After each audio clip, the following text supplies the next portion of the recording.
persons that have expressed interest, do they all have return tickets? Well, I wouldn't know if they all have return tickets, but I expect that all of them will be aware that they have to pay their way back.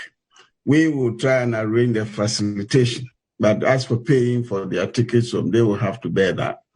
What happens to those who... Unless the government says differently. What happens to those who are stranded and may be low on cash, and so they are unable to pay for their ticket back home?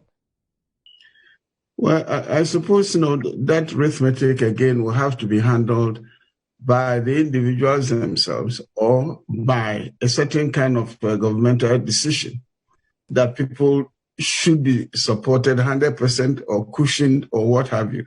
But as Ambassador what he said, that would have a lot to do with what kinds of funding that the embassies are holding in terms of internal generated funds. Right. Okay, so still on the 300 persons who have expressed interest, because per the circular, we know that you're targeting Ghanaians in New York, New Jersey, and Connecticut. Am I right? My target is the whole of the U.S. And the fact is, the U.S., you should keep in mind that it's more or less a continent. Right. And the Ghanaians are stretched all over, this country. And therefore, even though we have a concentration of Ghanaians in the tri-state area, we still have a lot of Ghanaians elsewhere. So I'm just trying to find out if this 300 cuts across, or is just these 3 states? Pardon? I'm trying to find out if the 300 Ghanaians who have expressed interest in coming back cuts across all the states in the U.S. or just these 3 states. No, they are cut across 33 states. Right. Yeah, okay. Because the Ghanaians are strewn over all this, the whole of this country. Okay, so... As a spread over 33 states. Okay, I asked you the last time I had a private conversation with you, and I'll ask you on TV again. Do you have information about whether any Ghanaian has been infected with COVID or has died from COVID? Yeah, quite a number of Ghanaians have been affected, and indeed, we have 33 people who have been verified in the New York area alone. 33 Ghanaians who have been affected. How about deaths? Yeah, the 33 I'm talking about are people who are verified to be dead. Oh, okay. That's sad to hear. And how about infections?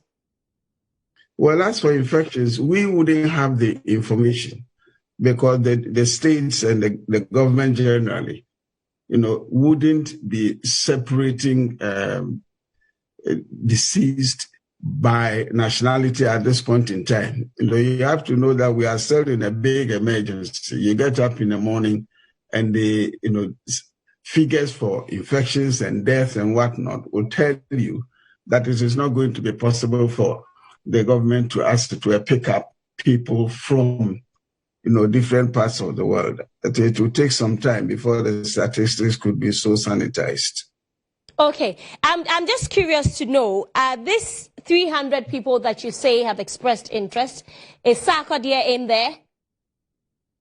No, Sarkodie is not in there. Is Samini, okay, Samini is in Canada. Is D Black in there? No. But Sarkodie is one of the people who have expressed interest in coming back. Have you gotten in touch with him, or has he gotten in touch with the embassy to find out how he can get back? Well, Sarkodie, as far as I know, and this one, I'm saying it on more or less hearsay because we also keep our ears on the ground. Sarkodie at the moment, I don't think is in the States. Right. I see. Why is he not in the States? No, I think he traveled elsewhere before the this clampdown, was instituted. Right. Okay. That's some new information. You think he's in Europe? Yeah. Okay. All right. That's some new information. Well, at least I didn't know that. But that's His Excellency Bafo Ejebewa. Yeah, I'm saying that I also picked it up, through informal sources, but I believe it's true. Okay. Okay, that's good to know. Right. I still want to find out from you, His Excellency, what plans you have for persons who honestly may be stranded in the United States but cannot afford to buy a ticket to come back home.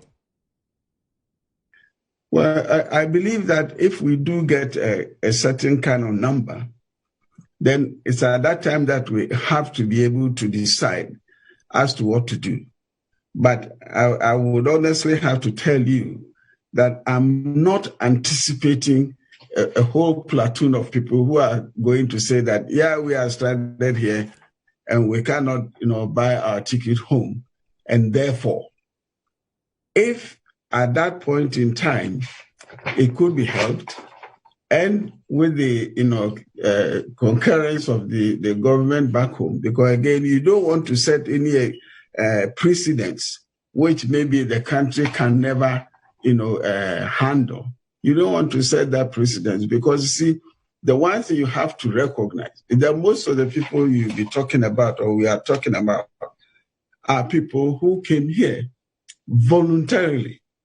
Right. Those who came, for instance, on government business or some kind of program or what have you, that one is different. And I can tell you that between us and the U.S. government, we are at the moment trying to get Ghanaian students who are stranded here and came on some programs, and a few government officials who came here on duty to get some kind of assistance in evacuation. But even if the U.S. government might handle the cost of bringing the students home because they were on U.S. government programs, but as for the government officers and such, they would have to contribute to for their ticket, because in fact we are only managing to, as it were, hitch on a charter flight organized by the U.S. government to get these, officers,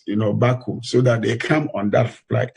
But the U.S. government makes us understand that if they are able to pick any of these people, they will have to pay for the ticket. Okay. Thank you very much, His Excellency Bafo Ejebewa. I'm not done yet. I'll come back to you shortly, but I want to go back to South Africa.